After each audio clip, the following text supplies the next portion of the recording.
आजचे आपले वक्ते संस्कृत आणि विशेषतः वेद या क्षेत्रातले एक अत्यंत ज्येष्ठ असे विद्वान डॉक्टर गणेश उमाकांत थिटे हे आहेत. डॉक्टर थिटे हे जगन्नाथ शंकरशेठ पारितोषिक किंवा शिष्यवृत्ती मिळवणारे असे संस्कृतचे विद्वान आणि त्यानंतर पुणे विद्यापीठातून संस्कृतमध्ये MA आणि PhD ची पदवी ही त्यांनी प्राप्त केली. त्याचबरोबर त्यांनी अनेक संशोधन प्रबंध हे त्यानंतरच्या काही वर्षांमध्ये लिहिले. 1978 सालापासून सरांनी संस्कृत विभागामध्ये रीडर या पदावर म्हणजे आता असोसिएट प्रोफेसर या पदावर काम करायला सुरुवात केली आणि 2004 साली ते संस्कृत विभागाचे प्रमुख म्हणून निवृत्त झाले. आणि सरांचे विविध विषयांवरती अनेक ग्रंथ आहेत, अनेक शोधनिबंध आहेत, अनेक म्हणजे शेकड्यांमध्ये आहेत ते. आणि विशेषतः वेद, त्यातही वैदिक कर्मकांड, त्याच्यानंतर भाषा, तत्वज्ञान, त्यानंतर प्राचीन विज्ञान किंवा प्राचीन विज्ञानाची वस्तुस्थिती या विषयावर त्यांचं अत्यंत मौलिक अशा स्वरूपाचं संशोधन कार्य आहे. आणि त्याचबरोबर सरांनी अगदी तरुण वयापासून जर्मन आणि फ्रेंच या 2 भाषा अवगत करून घेतल्या होत्या. त्यामुळे जर्मनमध्ये आणि फ्रेंचमध्ये लिहिली गेलेली भारतविद्येच्या विविध विषयांवरची अनेक पुस्तकं त्यांनी इंग्रजीमध्ये भाषांतरित केली आहेत. त्या संदर्भात मराठीमध्येही काही लेखन त्यांनी केलेलं आहे. निवृत्त झाल्यानंतर थिटे सर हे भांडारकर इन्स्टिट्यूटमध्ये क्युरेटर म्हणून नियुक्त झाले आणि त्याचबरोबर आमचं जे रिसर्च जर्नल ॲनल्स याच्यामध्ये त्यांनी संपादक म्हणून जबाबदारी ही सांभाळली. आणि गेली काही वर्ष म्हणजे 2000 मला वाटतं 14 सालापासून ते महाभारताच्या सांस्कृतिक सूचीच्या प्रकल्पाचे मुख्य संपादक आहेत. सरांच्या सन्मानार्थ परदेशामध्ये 2 सेमिनार्स हे आतापर्यंत आयोजित केले गेलेले आहेत. त्याच्यापैकी एक हा अमेरिकेमध्ये झालेला होता, बर्कले युनिव्हर्सिटी कॅलिफोर्निया या ठिकाणी. आणि हा एक दुर्मिळ सन्मान मानायला पाहिजे. तेव्हा असे अत्यंत श्रेष्ठ अशा प्रकारचे विद्वान डॉक्टर गौ थिटे हे आता आपले विचार व्यक्त करतील. मित्र श्री बलकवडे यांच्या 60व्या वाढदिवसाच्या निमित्तानं ही व्याख्यानमाला आपण चालू केलेली आहे आणि त्या व्याख्यानमालेमध्ये भाग घ्यायला मला विशेष आनंद होत आहे. मी श्री बलकवडे यांना दीर्घायुष्य आणि उत्तम आरोग्य परमेश्वराने द्यावं अशा प्रकारची प्रार्थना करतो. आणि मग माझ्या आज ज्या विषयावरती मी बोलणार आहे त्या विषयावरती बोलायला मी आता प्रारंभ करतो. माझा आजचा जो विषय आहे त्याचं शीर्षक यज्ञ, कल्पना आणि वास्तव अशा प्रकारचं हे शीर्षक आहे. आणि यामध्ये मी मुख्यत्वे करून वैदिक यज्ञ संस्थेसंबंधी काही माहिती ही देण्याचा प्रयत्न करणार आहे. आणि त्यामध्ये कल्पना आणि वास्तव असे जे 2 शब्द वापरलेले आहेत त्याचं कारण असं की यज्ञासंबंधी लोकांची काही कल्पना असतात, त्या कित्येकदा बरोबर असतातच असं नाही. त्या संबंधी वैदिक साहित्यामध्ये प्रत्यक्ष जी काही वर्णनं आहेत,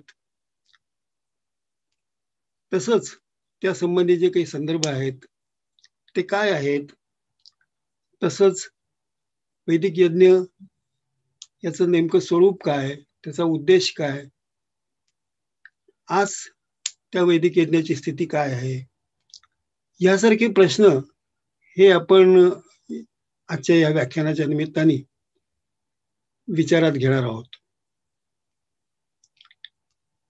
प्रथमच एक गोष्ट स्पष्ट करतो की वैदिक साहित्य आणि वेदामध्ये वर्णन केलेला जो मुख्य विषय आहे तो म्हणजे यज्ञ. ह्याविषयी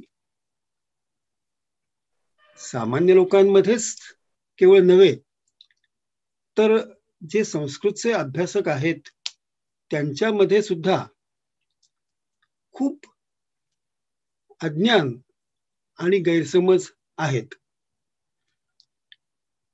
आणि ह्याला दोन्ही पैलू आहेत, म्हणजे होकारात्मक आणि नकारात्मक. काही लोकांना त्याच्याविषयी खूप आदर आहे आणि त्यामुळे त्यामध्ये काय आहे आणि काय नाही याची सुद्धा वास्तववादी कल्पना वैदिक साहित्याविषयी संस्कृतच्या अभ्यासकांना सुद्धा नसते. सामान्य माणसं ज्यांना संस्कृतचाही परिचय नाही किंवा वेदाचाही परिचय नाही त्यांना ती नसेल ह्यात काही फार मोठं आश्चर्य नाही. एक साधं उदाहरण सांगतो की काही काळापूर्वी दूरदर्शनवरती महाभारत या विषयावरती जी एक मालिका बरीच वर्ष दाखवली जात होती ती खूप लोकप्रिय होती. अनेक त्यामध्ये गुण होते आणि संबंध भारतभर आणि भारताच्या आजच्या भौगोलिक मर्यादांच्या बाहेर सुद्धा जिथे कुठे हे प्रेक्षक आहेत तिथे ती लोकप्रिय होती, ह्यात काही शंका नाही. तेव्हा रस्ते ओस पडायचे, मंडईमध्ये गर्दी नसायची आणि एक प्रकारे शांतता अशी रस्त्यांवरती जाणवत असे. इतके सगळे लोक आपापल्या दूरदर्शनच्या संचाजवळ बसून ती मालिका बघत होते. तर अर्थातच ती मालिका त्याचे गुणदोष यांच्याविषयी चर्चा करणं हा माझा आत्ताचा विषय नाही. तर त्यामध्ये जे यज्ञविषयक कुठे जेव्हा संदर्भ आले किंवा चित्रण आलं तेव्हा मला असं दिसून आलं की ते अत्यंत सदोष होतं. म्हणजे ज्या कोणी त्या यज्ञासंबंधी काही चित्रण केलं त्यातले थोडेसे काही संस्कृतचे तज्ञ असतीलही, परंतु त्यांना आणि बाकीचे जे कोणी केवळ चित्रपटाच्या बाबतीत किंवा दूरदर्शनच्या बाबतीत जे तज्ञ होते त्यांनाही यज्ञाविषयी काही माहिती नसल्यामुळे काहीतरी एक मध्ये अग्नी आहे आणि त्याच्या भोवती काही ऋषी बसलेले आहेत आणि ते अग्नीमध्ये काहीतरी आहुती टाकणं या प्रकारचं काम करतायत, अशा प्रकारचं एक स्थूल मानाने यज्ञविषयक असलेलं चित्र हे त्या निर्माता, दिग्दर्शक, नट आणि प्रेक्षक या सगळ्यांच्याच मनामध्ये असावं असं जाणवलं. वस्तुतः महाभारतात जे काही कुठे यज्ञाविषयक उल्लेख आलेले आहेत ते यज्ञ हे मुख्यत्वे करून राजसूय किंवा अश्वमेध यासारख्या यज्ञांचा विशेषतः उल्लेख आहे. क्वचित अन्य यज्ञांचाही उल्लेख आहे, परंतु हे यज्ञ राजसूय किंवा अश्वमेध हे नेमके कसे केले जात होते, त्या यज्ञाच्या वेळेला कोण व्यक्ती उपस्थित असायच्या आणि तो यज्ञ करणारे जे ऋत्विज असे त्यांना म्हणतात ते कसे असतात, यजमान म्हणजे यज्ञ करणारा हा कसा असतो, यजमानाची पत्नी हिची तिथे काय स्थिती असते, एकूण ज्याला यज्ञविषयक जी जागा आहे ती कशी असते, ह्या सर्व बाबतीत कमालीचं अज्ञान हे त्या चित्रणामध्ये दिसून येत होतं. अर्थात त्यामुळे की महाभारत ह्या मालिकेच्या रंजन क्षमतेमध्ये काही फार मोठा फरक पडत होता असं नव्हतं आणि त्याची लोकप्रियता कमी किंवा जास्ती होण्याचाही प्रश्न नव्हता. त्यामुळे ते सगळं होऊन गेलं. आता ती मालिका होऊन गेलेल्या सुद्धा जवळजवळ 20 वर्ष आता होत आलेली आहेत. त्यामुळे आता तो विषय जवळ काही इतिहास जमा झालाय असं म्हणून. पण क्वचित प्रसंगी यज्ञाचे वर्णन करणारं यज्ञाचं वर्णन करणारे असे काही प्रसंग हे इतरही मालिकांमध्ये किंवा एखाद्या पौराणिक किंवा ऐतिहासिक अशा कालखंडाचं चित्रण करणाऱ्या मालिकांमध्ये येतात. परंतु तिथेही ते जे चित्रण दाखवलेलं असतं ते अत्यंत अवास्तव अशा प्रकारचं असतं आणि त्याच्यावरून यज्ञविषयक लोकांना काही कल्पना नाही हे स्पष्ट होतं. त्यामुळे आता प्रथम यज्ञ ह्या कल्पनेचा अगदी प्राथमिक असा परिचय हा प्रथम करून देतो मी आणि मग मी आत्ता म्हटलं तसं हे जे चित्रण होतं ते अवास्तव कसं होतं हे त्यावरून आपल्याला लक्षात येईल. तर मुळात यज्ञ हा कोण करू शकतो आणि तो यज्ञ करायच्या वेळेला एकूण काय तिथे परिस्थिती असते याची थोडीशी सामान्य माहिती ही आपण घेतली पाहिजे.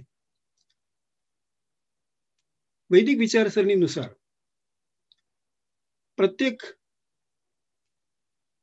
मनुष्याने प्रथम योग्य वेळेला उपनयन म्हणजेच त्याला मराठीमध्ये आपण मुंज असं म्हणतो, हा संस्कार हा प्रथम त्याचा झाला पाहिजे आणि त्यानंतर त्यांनी काही वेदाध्ययन करणं हे अपेक्षित असतं. हे वेदाध्ययन त्याचबरोबर इतरही काही अनुषंगिक इतर जे विषय आहेत व्यवहारोपयोगी अशा विषयांचं अध्ययनही त्याला जोडीने हे होत असतं आणि ते अध्ययन झाल्यानंतर तो विद्यार्थी हा सुरुवातीला बाल असतो, तो तरुण होतो आणि जेव्हा ते अध्ययन संपतं तेव्हा ते अध्ययन समाप्तीच्या वेळेला तसं गुरुगृही जाण्यासाठी उपनयन हा विधी केला जातो, तसंच गुरुगृहाकडून परत येताना काही एक विधी केला जातो आणि मग तो विधी ज्याच्या बाबतीत केला गेलेला आहे त्याला स्नातक असं म्हटलं जातं आणि ह्या प्रकारचं स्नान करून नंतर मग हा मराठीमध्ये आपण त्याला सोडमुंज असं म्हणतो, हा विधी करून नंतर तो जो तरुण आहे तो पुढे काही काळानंतर हा विवाह करतो.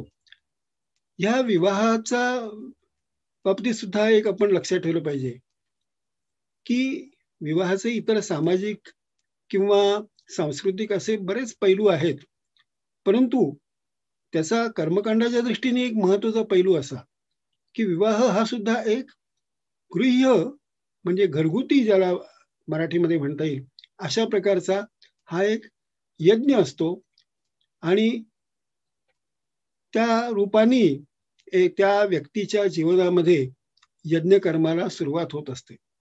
आता ही सुरुवात झाल्यानंतर हा विवाह विधी एका विशिष्ट अग्नीच्या साह्याने हा केला जातो, पार पाडला जातो.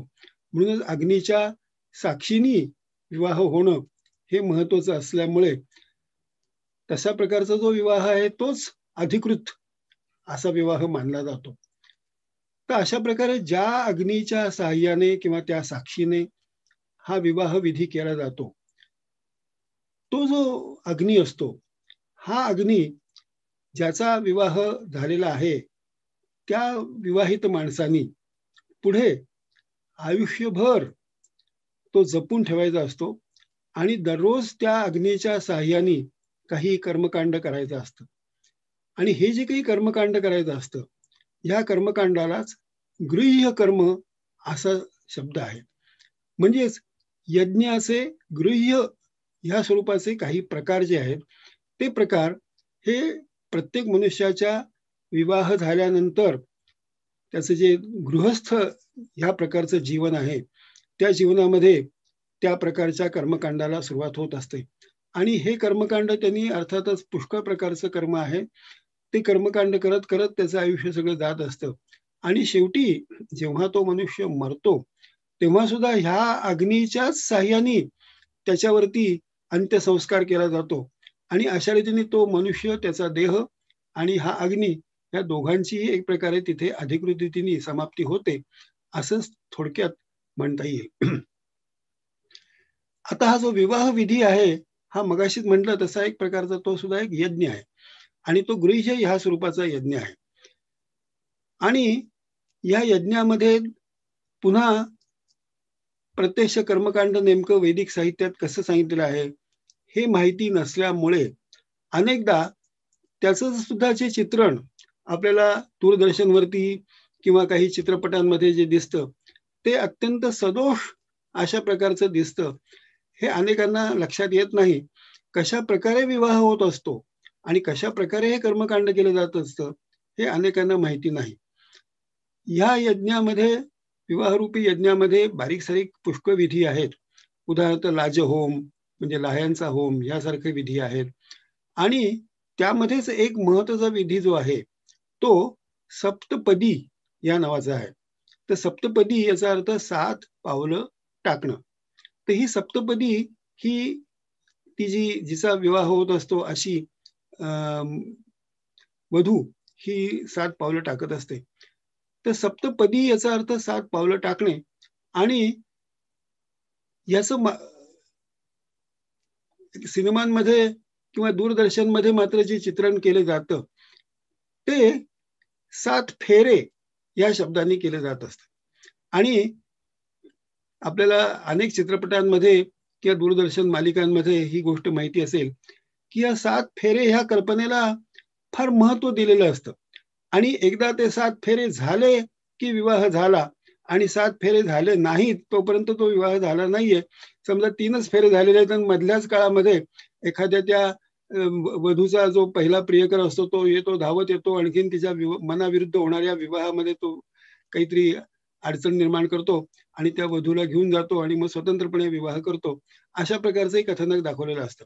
पण 7 फेरे झाल्यानंतर मात्र मग ते विवाह योग्य वाटत असो किंवा नसो, किंवा त्या मुलीला किंवा मुलाला सुद्धा तो पसंत असो किंवा नसो, तो विवाह पक्का झाला असं मानलं जातं.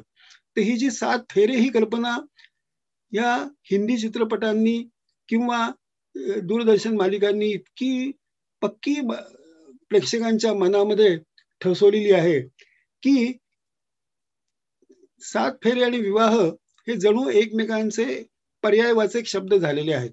आणि 7 फेरे झाले म्हणजे विवाह झाला आणि 7 फेरे झाले नाहीत म्हणजे विवाह झाला नाही, अशा प्रकारची जणू कल्पना ही सर्व प्रेक्षक, त्याचमुळे दिग्दर्शक, नट सगळ्यांचीच असते. इथे एक गोष्ट लक्षात ठेवली पाहिजे की वैदिक वर्णनानुसार विवाह विधीमध्ये 7 फेरे ही कल्पना नाही. त्यामुळे 7 फेरे हा शब्दच मुळात चुकीचा आहे. तिथे जे फेरे असतात ते 3च असतात. आणि 7 हा संख्या, ही जी संख्या आहे ती 7 पावलं टाकणं ह्या कल्पनेशी संबंधित आहे. सप्तपदी याचा मी उल्लेख मगाशीच केला. तर ही सप्तपदी आहे, परंतु 7 फेरे असे नाहीत. आणि 7 फेऱ्यांना जे अवास्तव अशा प्रकारचं महत्व दिलं जातं ते मुळातच वैदिक साहित्याच्या आणि विवाहविधी किंवा विवाहरूपी यज्ञ हा कसा केला जातो याविषयीच्या अज्ञानातून हे सगळं वर्णन किंवा चित्रण झालेलं असतं, असं त्याचं थोडक्यात तात्पर्य म्हणता येईल. म्हणजे हे उदाहरण मी अशासाठी दिलं की एकूणच वैदिक कर्मकांड किंवा यज्ञ याविषयी समाजामध्ये किती अज्ञान असतं याचा थोडासा अंदाज या रूपाने यावा, यासाठी मी उदाहरण दिलं. तर तात्पर्य म्हणून एकच मुद्दा पुन्हा मी सांगतो की विवाहामध्ये सप्तपदी असते, म्हणजे 7 पावलं टाकणं हा विधी असतो. 7 फेरे अग्निभोवती टाकणं हा विधी नसतो. आणि तशा प्रकारचा तो विधी असतो असं जे दाखवलेलं जात असतं सिनेमांमध्ये किंवा दूरदर्शन मालिकांमध्ये, त्याला कुठल्याही प्रकारचा वैदिक ग्रंथांमध्ये आधार नाही. अशा प्रकारे आता मी सांगितल्याप्रमाणे वैदिक कर्मकांडाविषयी खूप अज्ञान हे लोकांमध्ये आहे, गैरसमज आहेत. आणि काही वेळेला ते गैरसमज हे मगाशी म्हटलं तसं होकारात्मक किंवा नकारात्मक दोन्ही प्रकारचे आहेत. की यज्ञाविषयी अवास्तव अशा प्रकारच्या काही चांगल्याही कल्पना आहेत किंवा काही चुकीच्या पण वाईटही कल्पना आहेत. खरं म्हणजे दोन्ही कल्पना योग्य नाहीयेत. यज्ञ कल्पनेचा व्यवस्थितपणे आपण वैदिक ग्रंथांच्या साहाय्याने अभ्यास केला पाहिजे आणि त्यानंतर मग आपण काही आपली मतं बनवायला हरकत नाही. त्याविषयीचं अध्ययन किंवा त्याविषयीची अध्यापन हे आपण करू शकतो, त्याविषयीची काही व्याख्यान देऊ शकतो, त्याविषयी चर्चा करू शकतो. परंतु त्याविषयी काही न माहिती असताना केवळ अज्ञानाने किंवा वरवर सांगितलेल्या किंवा ऐकीव माहितीच्या साहाय्याने काही बोलणं अनुकूल किंवा प्रतिकूल हे योग्य नाही.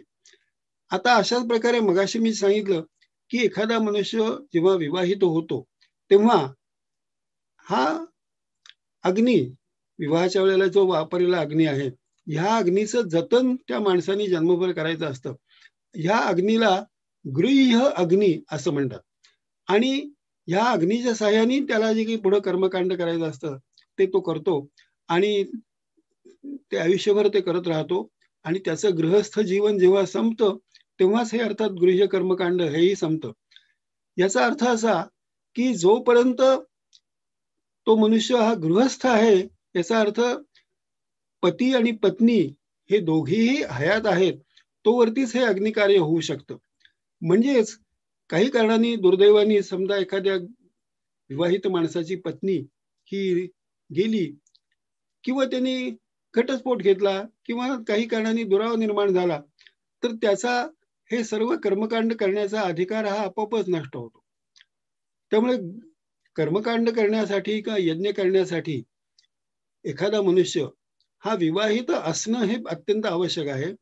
इतकंच नव्हे तर त्याची ज्याच्याबरोबर विवाह झालेला आहे अशा प्रकारची जी पत्नी, ती सुद्धा उपस्थित असणे, जवळ असणे हे आवश्यक आहे. कुठल्याही कारणाने जर पत्नी तिथे नसेल तर त्या माणसाला वैदिक कर्मकांड करता येत नाही. त्यामुळे वैदिक कर्मकांड किंवा यज्ञ करण्यासाठी ही अत्यंत आवश्यक अशी अट आहे की तो मनुष्य गृहस्थ असला पाहिजे. म्हणजे दुसऱ्या शब्दामध्ये असं म्हणता येईल की जो मनुष्य अविवाहित आहे, म्हणजेच काही आजन्म ब्रह्मचारी असणारे असे असतात, किंवा काही काळ गृहस्थाश्रम असून सुद्धा काही जण संन्यासाश्रमाचा स्वीकार करतात आणि मुनी बनतात, किंवा काही जण वानप्रस्थाश्रमामध्ये जाऊन सुद्धा राहतात. अशी माणसं ही यज्ञकर्म करू शकत नाहीत. त्यामुळे यज्ञकर्म करण्याचा अधिकार हा फक्त गृहस्थ म्हणजेच विवाहित असणाऱ्या आणि पत्नी जवळ असणाऱ्या अशा व्यक्तीलाच आहे. ही गोष्ट अत्यंत आवश्यक आहे, अशी महत्वाची लक्षात ठेवणं गरजेचं आहे. त्यामुळे काही कारणाने जर समजा ती पत्नी नसली, विशेषतः दुर्दैवाने एखाद्या पत्नीचा मृत्यू झाला, तर तो विवाहित मनुष्य हा लगेच पुन्हा विवाह करून आपलं कर्मकांड पुन्हा सुरू करू शकत असे. त्यामुळे पुनर्विवाह ही गोष्ट इतर दृष्टीने, सामाजिक दृष्टीने उपयोगी महत्वाची असेल किंवा नसेल तो वेगळा मुद्दा आहे. आणि स्त्रियांना पुनर्विवाहाचा अधिकार होता का नव्हता, पुनर्विवाह कोणाशी करावा, कसा करावा, किती वयापर्यंत करावा, ह्यासारख्या विषयांवरती मतभेद होतील. आणि कदाचित काही वेळेला त्यामध्ये अतिरंजित अशा प्रकारची चित्रण आपल्याला सापडतात की खूप वृद्ध अशा प्रकारचा एखादा पुरुष आहे, त्यांनी एखाद्या लहान मुलीशी लग्न केलेलं आहे, त्याच्यामुळेच जरठ कुमारी विवाह या प्रकारचा शब्द अस्तित्वात आला. मराठीमधलं जे शारदा नाटक आहे त्यामध्ये असाच एक तो नायक आहे, तो म्हणे 70-75 वयाचा आहे आणि त्याला लग्न ज्या मुलीशी करायचं असतं ती मुलगी मात्र 14 वर्षाची असावी अशा प्रकारची त्याची अपेक्षा असते. आणि अशा प्रकारचे विवाह काही वेळेला पैसे देऊन वगैरे होत असत. त्याच्यातूनही काही गैरप्रकार होत असतील, काही सामाजिक रूढी ह्या चुकीच्या त्यामुळे पडल्या असतील, विधवांचं जीवन वगैरे ह्यासारखे प्रश्न खूप गुंतागुंतीचे आहेत आणि त्याविषयी खूप लिहिलं गेलेलं आहे. आज आता ह्या प्रकारचे प्रश्न बऱ्याच अंशी हे बदललेले आहेत. तसे प्रकारचे प्रश्न तर फारसे शिल्लकही राहिले नाहीत. पण गेल्या 100 वर्षापूर्वी ह्या विषयावरती खूप चर्चा होत असे, खूप लेखन होत असे, अनुकूल प्रतिकूल मतभेद त्यामध्ये व्यक्त केले जात असत. हे सगळं खरं आहे. परंतु ह्यामुळे आपण एक गोष्ट लक्षात ठेवली पाहिजे की जो एखाद्या कुठल्याही कारणाने ज्यांनी विवाह केलेला नाही अशा प्रकारच्या व्यक्तींनी यज्ञ केला असे जर कोणी उल्लेख केलेले असले तर ते उल्लेख बरोबर नाहीत. उदाहरणार्थ महाभारतामध्ये किंवा रामायणामध्ये सुद्धा अशा प्रकारचा आपल्याला उल्लेख सापडतो की परशुराम यांनी खूप यज्ञ केले. आता हा जो उल्लेख आहे हा कितपत बरोबर आहे ह्याविषयी आपल्याला संशय घ्यायला जागा आहे. कारण परशुराम हा अविवाहित होता. जे 7 चिरंजीव व्यक्तींची यादी जी आहे त्यामध्ये परशुरामाचा उल्लेख आहे, त्यामध्ये अश्वत्थामाचाही आहे. अश्वत्थामा बलिर्व्यासो हनुमांश्च विभीषणः कृपा परशुरामश्च सप्तैते चिरजीविनः अशा प्रकारचा हा श्लोक आहे. ते 7 चिरंजीव. तर परशुराम हा चिरंजीव होता, तो अविवाहित होता. इतरही अश्वत्थामा वगैरे त्यातली ती यादीतली जी माणसं आहेत, हनुमान वगैरे हे अविवाहित होते. त्यांच्या इतर वैयक्तिक जीवनासंबंधी आता चर्चा आपल्याला करण्याचं कारण नाही. परंतु परशुराम अविवाहित होता असंही एका ठिकाणी जर म्हटलं असलं आणि दुसरीकडे त्यांनी खूप यज्ञ केले असंही जर महाभारतात म्हटलं असलं, तर मग त्याच्यावरून असं आपल्याला म्हणता येईल की यामध्ये काहीतरी एक विसंगती आहे आणि ती विसंगती योग्य नाही. आणि परशुरामांनी यज्ञ केलं हे असं जर काही वर्णन असेल तर ते बरोबर नाही असंच म्हणायला लागेल. दुसरा असाच प्रकारचा एक जो नाजूक अशा प्रकारचा एक विषय आहे तो म्हणजे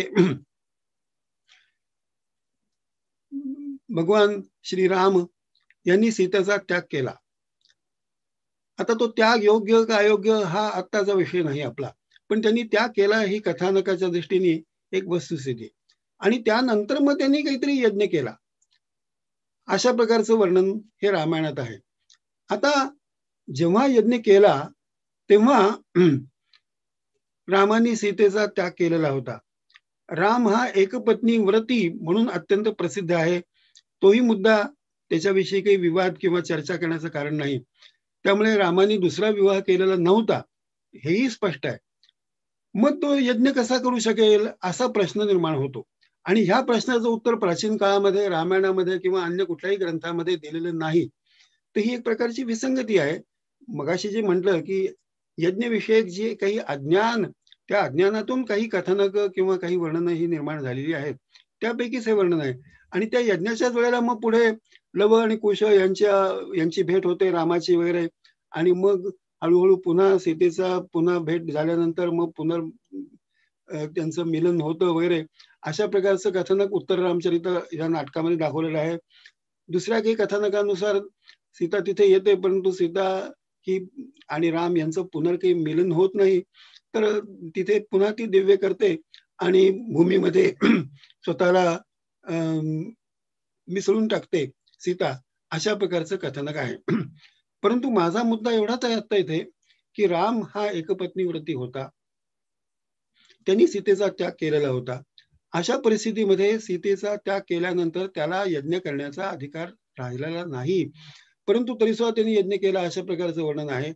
उत्तर रामचरित ह्या नाटकामध्ये भवभूतींनी असं सांगितलेलं आहे की सीतेची एक सोन्याची प्रतिकृती ही त्यांनी केली आणि ती तिथे एक सहधर्मचारिणी या स्वरूपात उपस्थित होती अशा प्रकारचा उल्लेख आहे. परंतु हा उल्लेख काव्याच्या दृष्टीने खूप श्रेष्ठ आहे आणि रामाचं सीतेवरती किती प्रेम होतं वगैरे ह्यासारख्या गोष्टींच्यासाठी ही सगळं कथानक आपल्याला उपयोगी पडेल. परंतु यज्ञाच्या दृष्टीने यामध्ये एक प्रकारची विसंगती आहे आणि यज्ञ दृष्टीने हे शक्य नाही. अशा प्रकारची प्रतिकृती एखाद्या माणसाला ठेवून पत्नीची जागा ही अशा रूपाने भरून काढता येत नाही. त्यांनी पुन्हा विवाह केला तर एक वेळ चालू शकेल. तो विवाह करणं योग्य का अयोग्य हा वेगळा मुद्दा आहे, परंतु तसा चालू शकेल. आणि त्या रूपाने त्यांनी यज्ञ केला तरी सुद्धा यज्ञाच्या दृष्टीने त्यात काही गैर नाही. परंतु तशा प्रकारचं काही वर्णन केलेलं नाही. आणि त्यावरून आपल्याला असं म्हणता येतं की भवभूती सारख्या कवींना सुद्धा, संस्कृत कवींना यज्ञाची विशेष माहिती नव्हती असं आपल्याला त्यावरून म्हणता येतं. आता हे जे यज्ञ आहेत या यज्ञांचे दोन प्रकार मुख्यत्वे करून पहिल्यांदा आपल्याला पाडता येतात. त्यातला एक प्रकार मी त्याचा आत्ताच उल्लेख केला तो म्हणजे गृह्य यज्ञ. हे गृह्य यज्ञ प्रत्येक गृहस्थ हा ते यज्ञ करत असतो आणि त्यांनी ते यज्ञ करावेत अशी अपेक्षा आहे. त्यामध्ये सकाळी आणि संध्याकाळी काही होम करायचा असतो, त्याला सायं प्रातर होम म्हणतात. त्याचमुळे दर पौर्णिमा आणि अमावस्या यासारख्या दिवशी काही आहुती द्यायच्या असतात. इतरही काही संस्कार असे जे आहेत ते संस्कार हे तो करत असतो. त्याला जेव्हा संतती होते, एखादा मुलगा किंवा अपत्य होतं, तेव्हा त्याचं नामकरण वगैरे ह्यासारखे जे संस्कार आहेत त्या संस्कारांचा सुद्धा समावेश हा गृह्य कर्म ह्यामध्येच आहे आणि ते सुद्धा एक प्रकारचे गृह्य यज्ञच आहेत.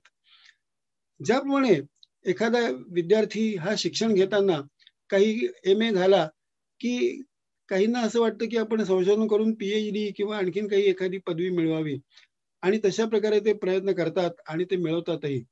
त्याचप्रमाणे अशा प्रकारे गृहस्थ असणारा आणि जो एरवीचं गृह्य कर्मकांड करतच आहे त्याला जर असं वाटलं की आपण आणखीन काही कर्मकांड करावं, आणखीन काही आपण यज्ञ करावेत, तर त्यासाठी त्याला मात्र एक प्रकारचं एक स्वतंत्र अशा प्रकारचं काही गुणवैशिष्ट्य हे प्राप्त करून घ्यावं लागतं. आणि ते गुणवैशिष्ट्य त्यालाच अज्ञाधान असं म्हणतात. अज्ञाधान या शब्दाचा अर्थ अग्नी ठेवणं.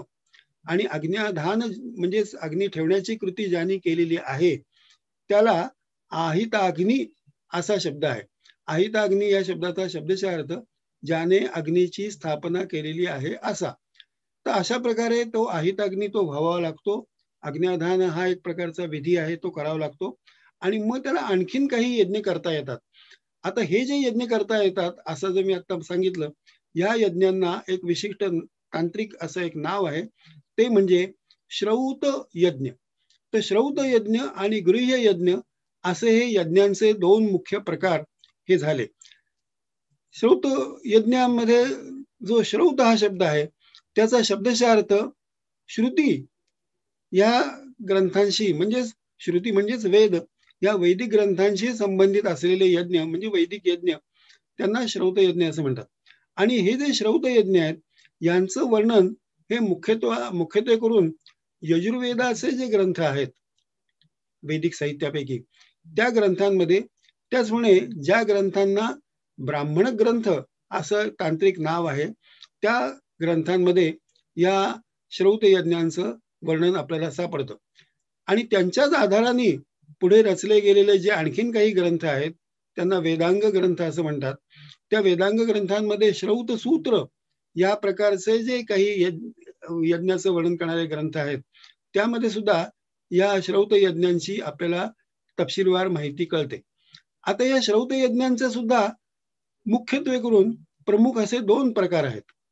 आणि त्या दोन प्रकारांपैकी एका प्रकाराला हवीर यज्ञ असं म्हटलं जातं आणि दुसऱ्या प्रकाराला सोम यज्ञ असं म्हटलं जातं. आता या हवीर यज्ञांचे सुद्धा बारीक सारीक खूप प्रकार आहेत.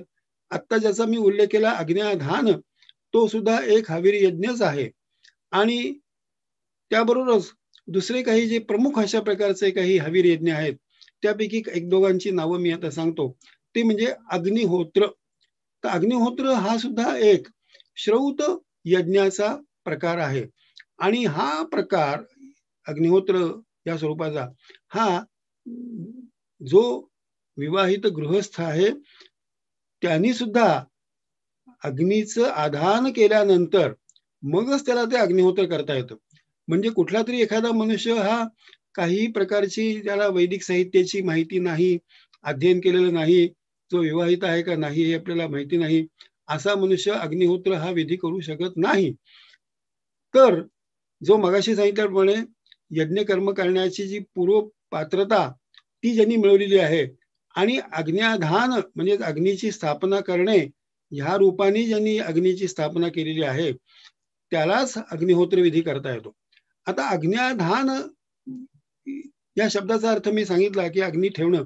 ते अग्नी ठेवणं म्हणजे नेमकं काय हाही विषय आपण एकदा समजून घेतला पाहिजे. तर गृह्यविधीमध्ये एकच अग्नी असतो, त्याला गृह्य अग्नी असं म्हणतात.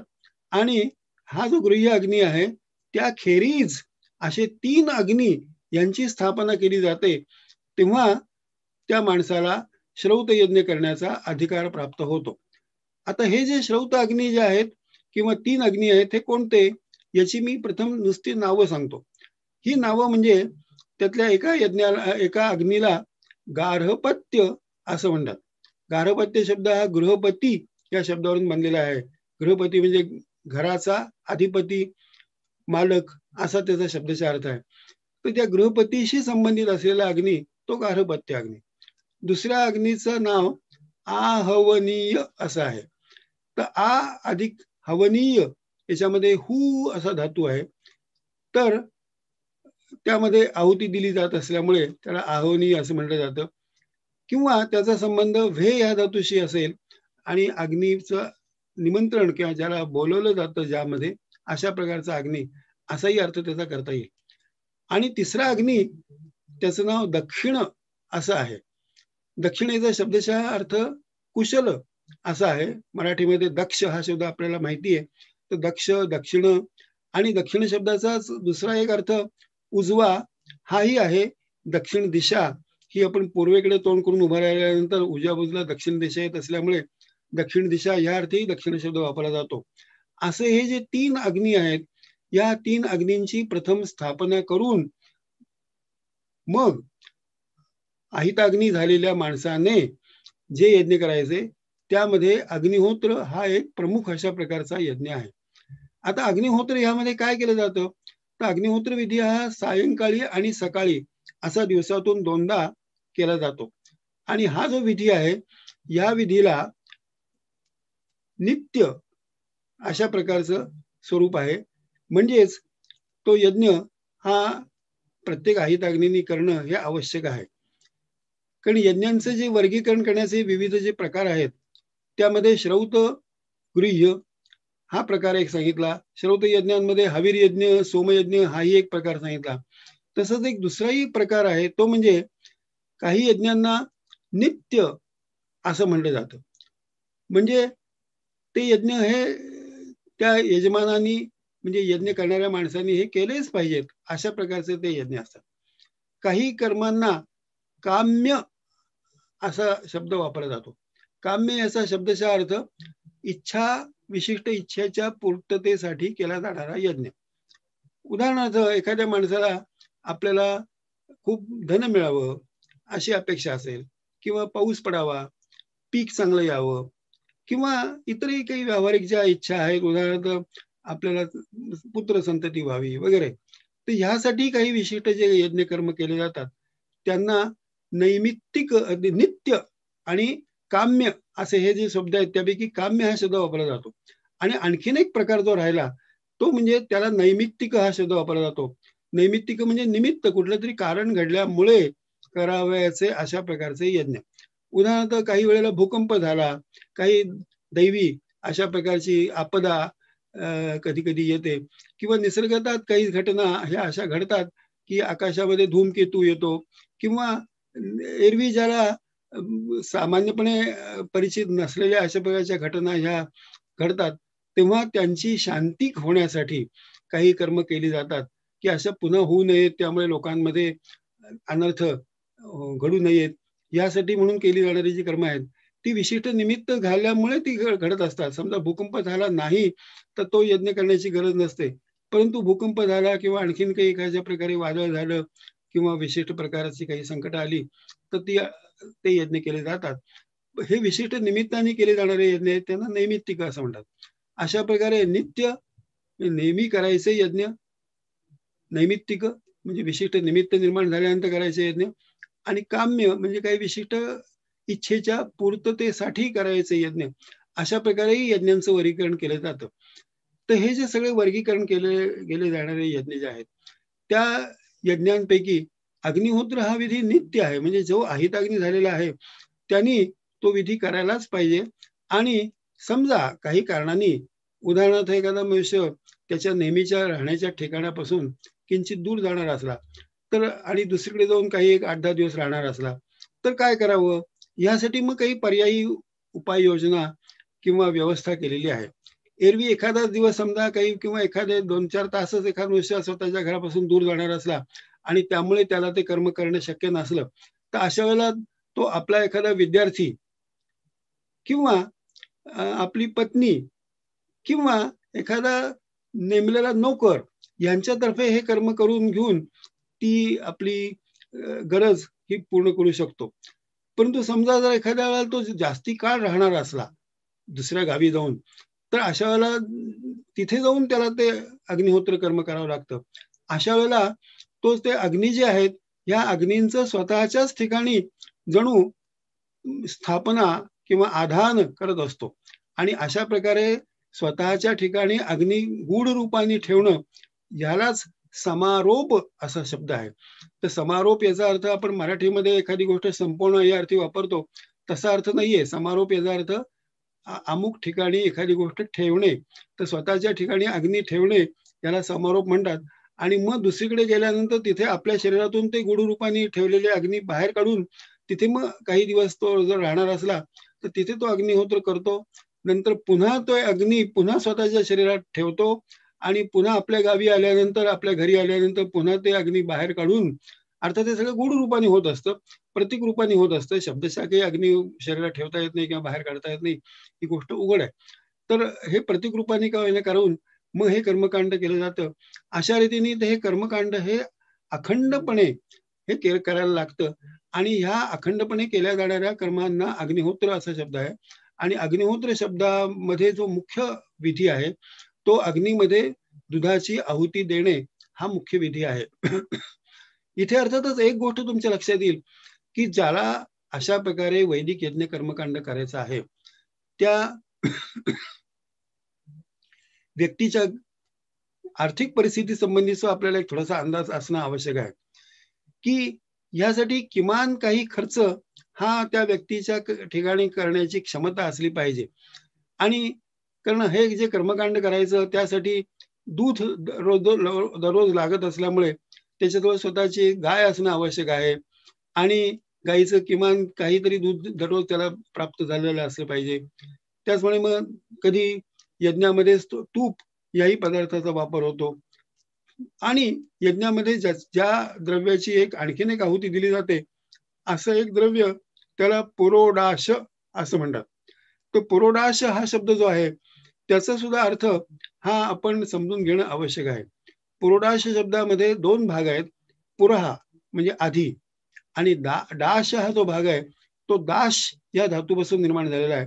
दाश धातूचा अर्थ सेवा करणे किंवा पूजा करणे अशा प्रकारचा आहे. तर आधी केली जाणारी एक प्रकारची सेवा हा पुरोडाश शब्दाचा शब्दशः अर्थ आहे. तर आधी म्हणजे काय की यज्ञकर्मामधले जे मुख्य विधी आहेत त्याच्या अगोदर थोडीशी जी काही बारीकशी सेवा केली जाते ती म्हणजे पुरोडाश याची आहुती देणे. तर पुरोडाश हा जो पदार्थ आहे हा पदार्थ हा मुख्यत्वे करून तांदूळ किंवा यव या नावाच्या धान्याच्या पिठापासून बनवला जातो. तर प्रथम हे तांदूळ किंवा यव या प्रकारचं धान्य हे त्याचं पीठ करून आणि त्या पिठाच्या मध्ये पाणी घालून त्याचा एक गोळा केला जातो आणि त्याच्या भोवती अग्नी ठेवून तो भाजला जातो हा गोळा. आणि हा जो भाजला गेलेला अशा प्रकारचा जो पिठाचा गोळा त्याला पुरोडाश असं म्हणतात. तर ह्या वर्णनावरून असं दिसून येईल की पुरोडाश हा अत्यंत प्राथमिक स्वरूपाचा एक प्रकारचा पाव आहे हे असं आपल्या लक्षात येईल. तर पावामध्ये सुद्धा हेच असतं की त्यामध्ये आपण कणकीचा एक गोळा करतो आणखीन तो भाजतो त्यामुळे पाव तयार होतो. तर ही पावाची अगदी प्राथमिक अशी कृती आहे. त्यात काही इतर पदार्थ घातले जातात, यीस्ट वगैरे ह्यासारख्या गोष्टी हा वेगळा भाग आहे. पुरोडाशामध्ये असं काहीच मिसळलं जात नाही.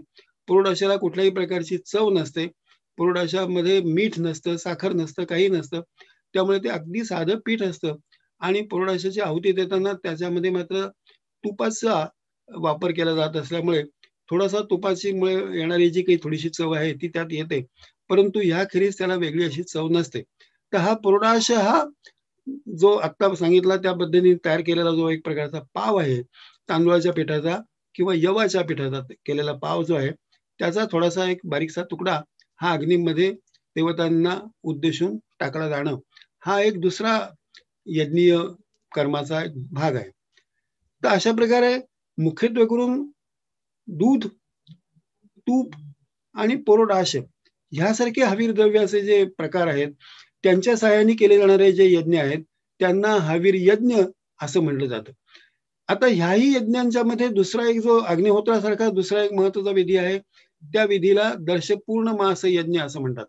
तर दर्श आणि पूर्णमास म्हणजे अमावास्या आणि पौर्णिमा या सुमाराला हे विधी केले जातात. आणि ह्या विधींमध्ये सुद्धा अर्थातच मुख्य द्रव्य म्हणजे मुख्य हवीर द्रव्य हे पुरोडाश या प्रकारचं असतं.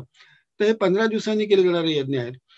तसंच आणखीन काही यज्ञ आहेत त्यांना दर 3-4 महिन्यांनी केले जात असल्यामुळे चातुर्मास्य यज्ञ असंही नाव आहे. असे बरेच यज्ञ हे गृह्य कर्म या शब्दांनी मगाशी जसे काही विधी सांगितले तसेच हवीर यज्ञ या शब्दांनी ओळखले जाणारे काही विधी आहेत. आता आणखीन एक जो श्रौत यज्ञांचा प्रकार आहे त्याला सोमयज्ञ असं म्हणतात. तर सोम हा शब्द जो आहे हा वेगवेगळ्या अर्थाने वेगवेगळ्या ठिकाणी वापरला जातो. तर सोम हा शब्द कधी कधी एक विशिष्ट वनस्पती त्या वनस्पतीचं नाव या अर्थी सोम हा शब्द वापरला जातो. तर ही वनस्पती अर्थात कोणती याविषयी खूपच मतभेद आहेत. आणि आज आता ही वनस्पती तुलनेने दुर्मिळ असल्यामुळे आज काय करायचं, आज एखादा सोमयज्ञ होतो तेव्हा काय केलं जातं, हा आणखीनच कुतूहलाचा एक प्रश्न आहे. तर सध्या ज्याला मराठीमध्ये सामान्यपणे शेर असं म्हटलं जातं, त्या शेर वनस्पतीलाच सोम म्हणून वापरलं जातं. आणि सोमाचं वर्णन हे अर्थातच वनस्पतीशास्त्र दृष्टीने बघायला लागलं तर फार थोडस आपल्याला वैदिक साहित्यात मिळतं. परंतु जे मिळतं त्याच्यावरून एक दोन गोष्टी लक्षात येतात की सोम या वनस्पतीला कुठल्याही प्रकारची पानं, फुलं किंवा फळं नसतात आणि त्याला फक्त कांड्या असतात. आणि अशा प्रकारची कांडी या अर्थी संस्कृत मधला जो शब्द आहे की जो वैदिक साहित्यातही वापरलेला आहे तो म्हणजे अंशू. तर अंशू म्हणजे कांडी, ती ही अशा कांड्या असतात. आणि शेर ही वनस्पती जी आहे ती अशाच प्रकारे कांड्या कांड्यांनी बांधलेली अशा प्रकारची वनस्पती असते. आणि तिच्यामध्ये थोडासा चीक आपल्याला ती मोडली असताना दिसतो, परंतु त्याला काही फुलं किंवा फळं आलेली अशी काही दिसत नाहीत किंवा पानही दिसत नाहीत. पण फक्त हे अंशू किंवा त्याची खोडं किंवा त्याचे एक प्रकारचे देठ एवढेच दिसत असतात. आणि त्या वनस्पतीलाच सध्या सोम असं म्हटलं जातं. तर ही वनस्पती जी आहे या वनस्पतीचा रस काढून म्हणजे दगडावरती त्या कांड्या ठेवायच्या आणि त्याच्यावरती एखाद्या वरवंट्यासारख्या एक लाकडी दगडी साहित्याने ठेचायचं आणि मग त्यातून जो रस सुटतो त्याला रसाला सोमरस असं म्हटलं जातं.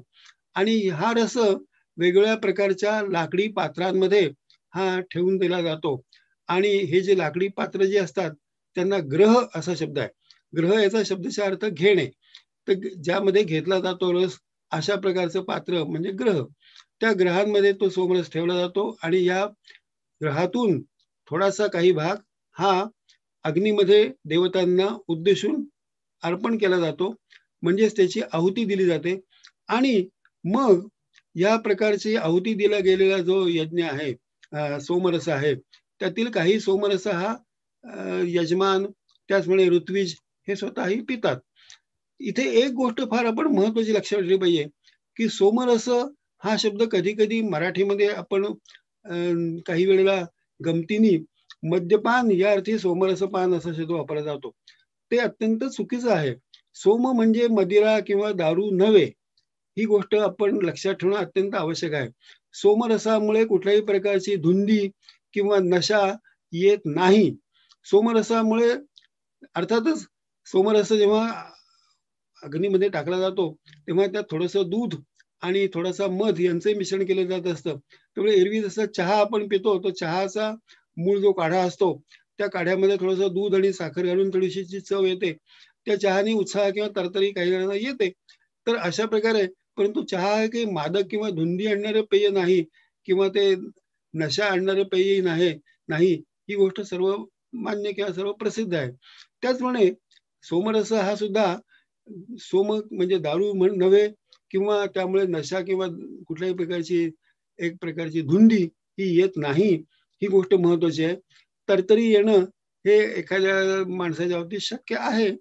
तर अर्थात कोणाला कुठल्या गोष्टीमुळे तरतरी येईल किंवा काही गोष्ट आवडेल याचा थोडंसं प्रमाणात हे प्रति व्यक्ती सापेक्ष आहे. आणि काहींना चहा आवडतो, काहींना कॉफी आवडते, काहींना आणखीन काही अशी बारीक सारीक पेय असतात ती आवडतात. परंतु ती ज्याला जी ज्याची सवय असते ती ते घेतात ते. पण अशा प्रकारे सोमरस सुद्धा देवांना आवडतो किंवा काही वेळेला ऋत्विज सुद्धा सोमरसाचं प्राशन करतात.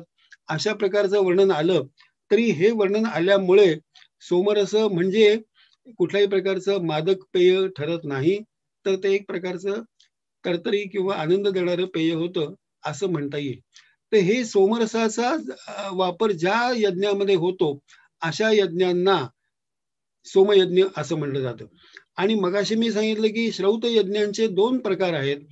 एक म्हणजे हवीर यज्ञ आणि दुसरा म्हणजे सोमयज्ञ. या सोमयज्ञांचंही पुन्हा अनेक बारीक सारीक प्रकार आपल्याला विविध रूपाने पाडता येतील. त्यातला एक जो प्रकार करण्याचा जो विधी आहे त्यामध्ये एखादा यज्ञ किती काळ चालणार आहे यानुसार त्या यज्ञांचं वर्गीकरण केलं जातं. तर त्यापैकी जे सोमयज्ञ हे एका दिवसामध्ये पूर्ण केले जातात अशा सोमयज्ञांना एकाह असं म्हटलं जातं. एकाह याच्यामध्ये एक आणि अहन असे दोन शब्द आहेत. त्याचा अर्थ एक दिवस ज्यांना लागतो असे यज्ञ. आता नंतर दुसरे जे काही यज्ञ आहेत त्यांना किती दिवस लागतात हा मुद्दाच विचारात घेतल्यानंतर 2 ते 12 ह्या प्रकारचे जे दिवसांची संख्या आहे, इतक्या प्रकारची दिवसांची संख्या असणाऱ्या यज्ञांना अहीन असा शब्द वापरला जातो. अहीन याच्यामध्ये पुन्हा अहन हाच मूळ शब्द आहे आणि त्याचा संबंध हा दिवसांच्या संख्येशी आहे. तर 2 दिवसाचा किंवा 3 दिवसाचा इथपासून ते 12 दिवसाचा इथपर्यंत जे यज्ञ आहेत त्यांना अहीन असा शब्द वापरला जातो. आणि याचे पुन्हा उपप्रकार आणखीनही खूप आहेत. म्हणजे 2 दिवसाच्या यज्ञाचेही बरेच प्रकार आहेत, 3 दिवसाच्या यज्ञाचेही बरेच प्रकार आहेत. असे विविध प्रकारचे यज्ञ आहेत. आणि याच्यानंतर 12 किंवा त्यापेक्षा जास्ती दिवस ज्यांना लागतात असे जे यज्ञ आहेत त्या यज्ञांना सत्र असा शब्द आहे. आणि सत्र याच्यामध्ये मूळ शब्द जो आहे तो सद हा धातू आहे आणि सद धातूचा शब्दशः अर्थ खाली बसणे आणि सत्र या शब्दाचा शब्दशः अर्थ बसण्याची क्रिया. सत्र हा शब्द आधुनिक काळातही आपण वापरतो. इंग्लिश मधल्या टर्म या अर्थी सत्र हा शब्द आपण अनेकदा वापरतो. महाविद्यालयातली पहिली टर्म, दुसरी टर्म वगैरे अशा अर्थी वापरतो. तर तिथे सुद्धा एक प्रकारची बसण्याची क्रिया असते. अध्ययनासाठी तयार राहणं, बसणं हा तिथे अर्थ असतो. तिथे यज्ञासाठी बसणं हा शब्द तिथे अर्थात रूपकात्मक आहे. तो काही शब्दशः बसणं नसतं ते, परंतु यज्ञ करण्यासाठी तयार होणं आणि यज्ञ करणं हा त्याचा भावार्थ आहे. आणि अशा प्रकारचे जे यज्ञ आहेत की जे कमीत कमी 12 दिवसाचे आहेत आणि जास्तीत जास्त किती दिवसाचे असू शकतील तर 1000 वर्ष जे यज्ञ करायला लागतील अशा प्रकारच्या यज्ञांचं सुद्धा वर्णन हे वैदिक ग्रंथांमध्ये आलेलं आहे. आणि प्रत्येक दिवशी त्यात काय काय करावं, किती दिवसानंतर त्यात काही आणखीन काही वेगळे विधी केले जातात, बरेचसे त्यात पुनरुक्ती असते. तर हे सगळे सारखे मुद्दे हे आपल्याला ब्राह्मण ग्रंथामध्ये आणि श्रौत सूत्रांमध्ये दिलेले दिसतात. आता इथे प्रश्न असा निर्माण होतो की 12 दिवसाचा जो यज्ञ आहे तो 2 प्रकारे केला जाऊ शकतो. एक म्हणजे अहीन या प्रकारे केला जाऊ शकतो किंवा सत्र या प्रकारे केला जाऊ शकतो. परंतु 13 किंवा त्यापेक्षा जास्ती दिवसांचे यज्ञ मात्र हे केवळ सत्र या प्रकारेच केले जातात. आता सत्र आणि अहीन किंवा बाकीचे जे यज्ञ प्रकार आहेत त्यामध्ये काही महत्वाचे अशा प्रकारचे भेद आहेत. आणि यापैकी सगळ्यात प्रमुख भेद म्हणजे इतर यज्ञांमध्ये म्हणजे साधारणपणे 1 दिवसाचा किंवा 2 ते 12 दिवसापर्यंत असलेले जे यज्ञ अहीन ह्या प्रकारचे यज्ञ, त्या सगळ्या यज्ञांमध्ये एक विशिष्ट व्यक्ती ही यजमान म्हणजे यज्ञ करणारी असते. ती इतरांना दक्षिणा देते. आपल्याकडे काही ऋत्विज म्हणजे यज्ञ करणारी असे माणसं त्यांना नेमून त्यांच्याकडे ती कामं करून ते यज्ञ केले जातात. अशा प्रकारचे यज्ञ हा यज्ञांचा एक प्रकार. आणि ज्या यज्ञांमध्ये यजमान आणि ऋत्विज अशा प्रकारचा फरक नसतो, सगळेच यजमान असतात आणि ते ऋत्विजाचं काम करत असले तरी स्वतः यजमान असतात, अशा यज्ञांना सत्र म्हटलं जातं. आणि सत्र या प्रकारच्या यज्ञामध्ये अर्थातच जे ऋत्विज आणि यजमान असा भेद नसल्यामुळे सत्र नावाच्या यज्ञांमध्ये दक्षिणा नसते. इतर यज्ञांमध्ये ऋत्विजांना यजमान दक्षिणा देतो, त्यांच्या कामाचा मोबदला म्हणून काही किमान रक्कम ही रोख किंवा वस्तूच्या स्वरूपात अशी तो देत असतो. परंतु सत्र या प्रकारच्या यज्ञामध्ये सगळेच यजमान असल्यामुळे जे ऋत्विजेचं काम करणारे असतात ते सुद्धा यजमान असतात आणि सगळ्यांनी मिळून असं ठरवतात की आपण असा असा यज्ञ करूया आणि एकमेकांच्या सहकार्याने ते यज्ञ तसा पार पाडत असल्यामुळे अशा प्रकारच्या सहकार्यरूपी यज्ञालाच सत्र असा शब्द लावला जातो. तर ह्या सत्रांमध्ये हा प्रश्न निर्माण होईल की एखादा 12 दिवसाचा यज्ञ किंवा 13-14 दिवसांचा यज्ञ अशा प्रकारे करणं एक शक्य आहे. 1 वर्षापर्यंत झालेले यज्ञ सुद्धा आपल्याला एक 7-8-10 वर्षापूर्वी महाराष्ट्रामध्ये गंगाखेड नावाच्या गावी एक वर्ष चालणारा यज्ञ केला गेलेला होता. तर अशा प्रकारे काही 1 वर्षापर्यंत करणं सुद्धा फार कठीण आहे. परंतु 1000 वर्ष एखादा यज्ञ कसा करता येईल अशी शंका निर्माण होणं हे स्वाभाविक आहे. तर त्याचं उत्तर आपल्याला काही देता येत नाही की 1000 वर्ष एखाद वर्ष जिवंत राहू शकेल का? किंवा एकच नव्हे तर ते ऋत्वी जे आहेत ते यजमान वगैरे सगळी माणसं ही सगळी जिवंत राहतील का? आणि ती कशा प्रकारे हा यज्ञ पूर्ण करू शकतील असा प्रश्न निर्माण होतो. मला असं वाटतं की हे जे यज्ञ आहेत यांचं केवळ पुस्तकांमध्ये वर्णन केलेलं आहे, ब्राह्मण ग्रंथांमध्ये किंवा श्रौतसूत्रांमध्ये, परंतु हे यज्ञ प्रत्यक्षात असे करणं शक्य नाही. आणि या प्रकारचे यज्ञ हे केवळ पुस्तकी अशा प्रकारचे यज्ञ आहे. जशा प्रकारे काही नाटकं ही केवळ पुस्तकी असतात, म्हणजे त्यांचा प्रयोग केला जात नाही, ती नाटकं वाचली जातात, परंतु रंगमंचावरती त्यांचा प्रयोग झाला असं आपल्याला आता दिसत नाही. तशाच प्रकारे हे जे यज्ञ आहेत, हे यज्ञ हे केवळ पुस्तकी असावेत, त्यांचं नुसतं वर्णन आहे, पण प्रत्यक्षात करणं हे अशक्य आहे. त्यामुळे अशा यज्ञांचं आपल्याला वर्णन हे काल्पनिक यज्ञ अशा स्वरूपातच करावं लागेल. अशाच प्रकारे आणखीनही काही यज्ञ आहेत की जे काल्पनिक असणं शक्य आहे. त्यांचं वर्णन जरी वैदिक ग्रंथांमध्ये सापडत असलं तरी खरोखरीच ते यज्ञ करायचे असं जर ठरवलं तर काय अडचणी येतील याचा विचार केल्यानंतर तसे यज्ञ करणं शक्य नाही असं आपल्याला जाणवतं. उदाहरणार्थ अशा यज्ञांपैकी मी एक उदाहरण देतो, ते म्हणजे त्या यज्ञांना साध्यस्क्र असा शब्द आहे. साध्यस्क्र शब्दाचा शब्दशः अर्थ एका दिवसात केला जाणारा यज्ञ. म्हणजे जो यज्ञ करायला एरवी किमान 5-6 दिवस लागतात, या 5-6 दिवसातले सगळे विधी ज्या यज्ञामध्ये एका दिवशीच केले जातात अशा प्रकारचा यज्ञ म्हणजे साध्यस्क्र. आता हे सुद्धा बोलायला सोपं आहे सगळं, परंतु 6 दिवस एरवी ज्या कर्मकांड करण्यासाठी लागतात, मंत्र म्हणण्यासाठी किंवा इतर अनेक तपशिलांसाठी लागतात, ते कितीही घाई केली, कितीही वेगाने मंत्र म्हणले तरी सुद्धा एका दिवसात करणं शक्य नाही. त्यामुळे साध्यस्क्र या प्रकारचे यज्ञ सुद्धा हे काल्पनिकच असावेत असं मला वाटतं. इतकंच नव्हे तर जे यज्ञ केले अशा प्रकारचे उल्लेख इतर वैदिक ग्रंथांमध्ये किंवा पौराणिक ग्रंथांमध्ये किंवा काही प्रमाणात ऐतिहासिक काही जे काही उदाहरणार्थ शिलालेख वगैरे नाणी यावरून सुद्धा दिसून येतं की अमुक अमुक राजांनी हा यज्ञ केला असावा. आणि अशा प्रकारचे पुरावे हे अत्यंत विश्वसनीय मानले जातात, शिलालेखांमधले पुरावे किंवा नाण्यांच्या स्वरूपातले पुरावे. आणि अशापैकी बऱ्याचशा ठिकाणी अश्वमेध यज्ञ अमुक अमुक राजांनी केला अशा प्रकारचं वर्णन आपल्याला दिसतं. आणि काही राजे स्वतःचं महत्व सांगण्यासाठी किंवा स्वतःचा गौरव वाढवण्यासाठी अतिशयोक्तीने अमुक अमुक यज्ञ केला अशी प्रकारची जाहिरात ही स्वतःची करून घेत असतात. परंतु ही जाहिरात म्हणून ठीक आहे, परंतु खरोखरी असा प्रकारचा अश्वमेध यज्ञ करायचा झाला तर तो शक्य आहे का? किती वेळ लागेल? यासारखे प्रश्न निर्माण होतात. रघुवंश नावाच्या महाकाव्यामध्ये दिलीप या राजांनी 100 वेळा अश्वमेध यज्ञ केले असा उल्लेख आहे. त्यातले 99 व्यवस्थितपणे पार पाडले गेले, परंतु 100व्या यज्ञामध्ये विघ्न निर्माण झालं आणि त्या यज्ञामध्ये काही संघर्ष झाला आणि शेवटी त्या यज्ञात तडजोड केली गेली. इंद्रांनी तो जो अश्व होता अश्वमेध यज्ञात मोकळा सोडला जाणारा तो गुप्त रीतीने गूढ ठिकाणी नेऊन ठेवला, परंतु तो परत मिळवण्यासाठी दिलीपाचा मुलगा रघु यांनी काही युद्ध केलं वगैरे अशा प्रकारची सगळी वर्णनं आहेत. पण इथे प्रश्न असा होतो की 108 किंवा 100 अशा प्रकारचे यज्ञ अश्वमेध यज्ञ करणं शक्य आहे का?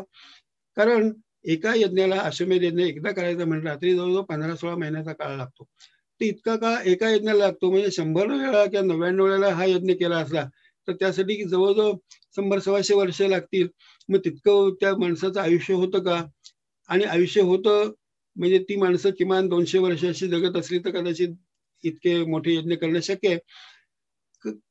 काव्यामध्ये आपण तेही समजू की कदाचित त्या काळची माणसं खूप जगत होती वगैरे, हे आपल्याला कथानकाच्या सोयीसाठी मान्य केलं असं जरी गृहीत धरलं तरी असा प्रश्न निर्माण होतो की ही माणसं ही इतका काळ कशी जगत होती आणि तितका काळ ती कार्यक्षम होती का?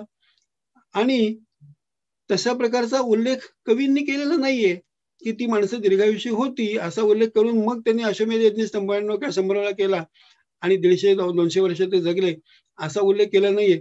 त्याचा अर्थ कवींनी सुद्धा केवळ काव्य लिहिण्यासाठी अतिशयोक्ती स्वरूपामध्ये त्यांनी 99 वेळा यज्ञ केले किंवा 100 वेळा यज्ञ केले असं वर्णन केलेलं असणं शक्य आहे. किंवा एरवी सुद्धा भाट आपापल्या आश्रयदात्या अशा राजांची स्तुती करत असतात, त्यामध्ये ते त्या राजाला तो खूप सुंदर आहे, तो खूप उदार आहे वगैरे अशा प्रकारची सगळी विशेषणं जोडतात. तशाच प्रकारे तो खूप धार्मिक आहे, त्यांनी खूप यज्ञ केले असंही वर्णन त्याचं केलेलं असणं हे केवळ स्तुतीचा भाग म्हणून किंवा एक भाट या स्वरूपामध्ये केलेली स्तुती ह्या स्वरूपात ते यज्ञांचा उल्लेख आहे असं आपल्याला स्वीकारावं लागेल. प्रत्यक्षात हे यज्ञ करायचे झाले तर ते फार अवघड असल्यामुळे ते शक्य नाहीत आणि तसे यज्ञ केले नसावेत. त्यामुळे केवळ यज्ञांचा उल्लेख आला किंवा यज्ञांचं वर्णन आलं म्हणजे तसा यज्ञ खरोखरच केला जातो असं गृहीत धरणं बरोबर नाही. म्हणून सुरुवातीला जो मी माझा विषय सांगितला की कल्पना आणि वास्तव ह्या दोन गोष्टींमध्ये काहीतरी फरक आहे. तर कल्पना एक असणं वेगळं, त्याचं काव्यामध्ये वर्णन करणं वेगळं आणि प्रत्यक्षात तसं खरोखर करणं किंवा तसं खरोखर केलेलं असणं ही एक ऐतिहासिक घटना असणं यामध्ये फार फरक करायला पाहिजे. आणि यज्ञकर्माचा आपण ऐतिहासिक दृष्टीने विचार केला पाहिजे, व्यावहारिक दृष्टीने कितपत शक्यता आहे याचा विचार करून मग एखादा यज्ञ अमुक माणसाने एखाद्या राजाने केला न केला या प्रकारचा निर्णय आपण करू शकतो. पण सरसकट केवळ वर्णन एखाद्या ठिकाणी केलेलं आहे म्हणून त्याच्यावरून ते यज्ञ त्या राजाने केले असं गृहीत धरणं हे बरोबर होणार नाही. तर यज्ञ कर्माची कल्पना आणि वास्तव ह्यामध्ये खूप मोठा फरक आहे. एवढं एकच तत्व हे सांगणं हा आजच्या एकूण आपल्या व्याख्यानाचा थोडक्यात सारांश आपल्याला म्हणता येईल. तर आता आपण ह्या सर्व गोष्टींचा विचार करा. यज्ञासंबंधीचं खूप लेखन हे मराठीत, इंग्रजीत, त्याचप्रमाणे जर्मन, फ्रेंच वगैरे भाषांमध्ये झालेलं आहे. तेही आपण वाचा आणि मग तसं संस्कृतमध्ये अर्थातच आहे तेही वाचायला पाहिजे. त्यांची त्या ग्रंथांची भाषांतरही उपलब्ध आहेत. ती आपण वाचून मग आपला यज्ञविषयक अभिप्राय हा तुम्ही बनवा आणि त्यानंतर ह्या विषयावरती काही कोणाला चर्चा करायची असली तर ती आपण करू शकू किंवा याच्याविषयी अध्ययन करायचं असलं तर ते अध्ययनही अधिक करता येईल. अशा प्रकारे थोडक्यात सांगून मी आपली आता रजा घेतो. आपण सर्व या कार्यक्रमाचा आनंद घ्याल आणि बलकवडे यांना शुभेच्छा द्याल अशा प्रकारची मी आपल्याला विनंती करतो आणि माझं व्याख्यान संपवतो.